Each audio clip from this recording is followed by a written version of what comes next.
There's a couple of things that I want to talk about, and frankly, it's related to what's been going on in the NFL. As a veteran and someone who loves our military and this country, I find the kneeling behavior of the NFL players and owners during the playing of the national anthem to be repugnant, disrespectful, misguided, and I feel they dishonor our country and themselves. Now, this started with Colin Kaepernick kneeling during the playing of the national anthem, apparently protesting police brutality, race inequality. He put pigs on his socks with police hats on. Now nearly all the NFL players and owners kneeled last Sunday.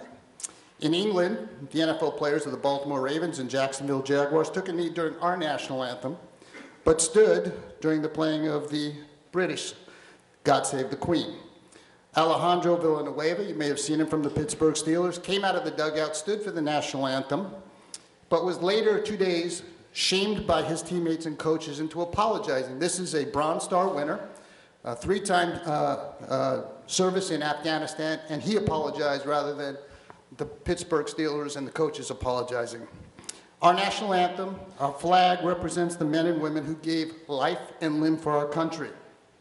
It reflects their sacrifice so that we can live in freedom, our national pride, and unity as a country. As a veteran, as a father, as an elected leader of many people who've shared their outrage with me, I have several things I want to say. I have an unabashed love of this country. This country is great. It provides free education for every child through high school. It provides free meals in schools. We give aid to other countries in need. Mexico just had an earthquake. We're there helping. Africa has had an AIDS issue. We're helping. When we've won wars, like we did in World War II, we give the land back. We don't occupy it. We reach out to the homeless, the mentally ill, the unemployed. We give aid and comfort to those in need. We have freedom of religion. We're governed by a constitution and laws. Government belongs to the people. We're not governed by dictators or a monarchy. In this country, you have the ability to achieve and attain anything. This country, through hard work and determination, grit, and God-given talent and ability, the sky's the limit. And we see that with those multi-million-dollar athletes. They've achieved their God-given abilities. Every Sunday, we see it. But I, too, have grievances with this country. I don't see everything as being perfect. I disagree with giving Iran $150 billion when they're a sponsor of terrorism and they hate our guts. I disagree with the weakening of criminal laws, Prop 47 and 57. I disagree with people being on death row spending 20 to 25 years when they've committed heinous acts and they never get the death penalty. I disagree with gender-neutral bathrooms. I disagree with the taking down of our statues and eradicating our history. I disagree with the legalization of drugs in our country. There's 1 million abortions in our country every year. I hate that.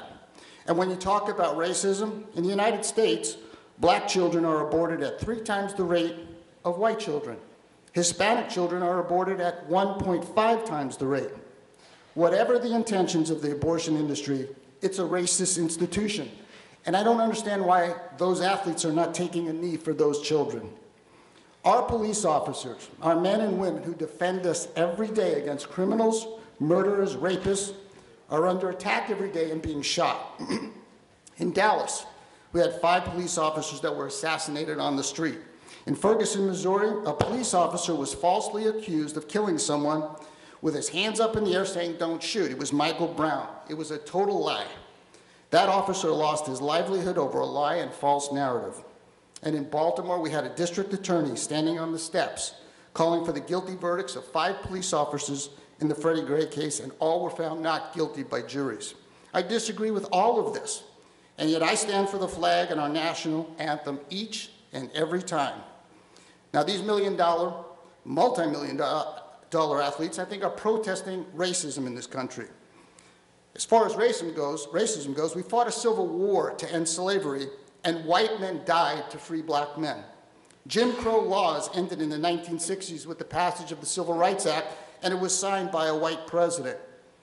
This country elected its first black president, Barack Obama, with the support of white men and women, twice. We've had a black Secretary of State, Attorney General, Supreme Court Justice, Clarence Thomas, the first black U.S. Senator, Tim Scott. We've had black CEOs and leaders in all walks of life in our country, and we celebrate their achievements. We've had people like Secretary of State Rice, Colin Powell, Dr. Ben Carson. We've had sports leaders that have transcended the sport and become leaders in our society. Jackie Robinson, Muhammad Ali, Jim Brown. Are we perfect? No. But to deny the tremendous progress and triumphs of this country in terms of racial equality is to deny reality and to only promote a false narrative for a political agenda. Now, what's the facts? The data shows that 93% of black homicide victims are killed by other blacks. There were almost 6,000 blacks killed by other blacks in 2015. In contrast, there were 250 blacks killed by police gunfire last year, and that number decreased last year. In Chicago, a person is shot every 2 hours and 17 minutes, murdered every 12 hours and 21 minutes. According to the Chicago Tribune, by Labor Day weekend last year, just last year, there were 500 homicides in Chicago, 500. Nearly all were black men, shot to death in alleys and street corners by other black men, not police. According to Heather McDonald, who's written a book about it, she says a straight line can be drawn by family breakdown and youth violence. We have created a fatherless generation for a number of years now. 63% of youth suicides are from fatherless homes. 90% of all homeless and runaway children are from fatherless homes. 85% of all children who show behavioral problems, fatherless homes. 71% of all high school dropouts come from fatherless homes. And 85% of the youths in prison from fatherless homes. Fatherless boys and girls are twice as likely to drop out of high school, twice as likely to end up in jail, and 4 times more likely to need help for emotional or behavioral problems.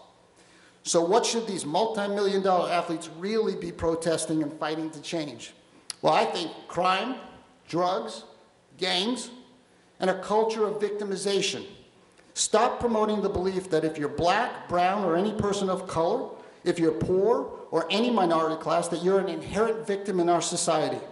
Every person, regardless of color, gender, socioeconomic status, is equal under the law in this country and in the United States, and they can achieve success and realize the full potential of their God-given abilities. That is why people from all over the world want to come here.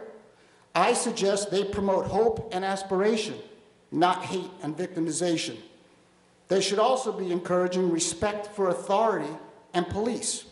If you're pulled over by the police, do what's requested. Be respectful. The interaction will end well for everyone, I can assure you. They should be encouraging taking advantage of opportunities for education, encouraging fathers to be responsible for their children and families. And they should be encouraging employment, not dependency on government. While I don't agree with what our president called these athletes, it's clear to me that they don't understand or appreciate the meaning of our national anthem and the sacrifice that so many veterans have made to give them the right to disrespect the flag, which they've done.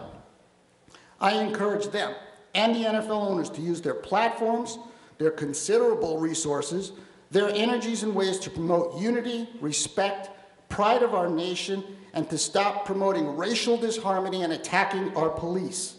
Speak truth about the violence in our inner cities, the destruction of our families, the lack of responsibility of men of all color who father children and then abandon them. Only when we get away from phony political narratives and agendas and deal with the facts will we really begin to solve these problems. It's my prayer today, it's my prayer every day, that God continues to bless this country, which is truly the greatest nation on earth. Thank you, Council. Appreciate it. Thank you.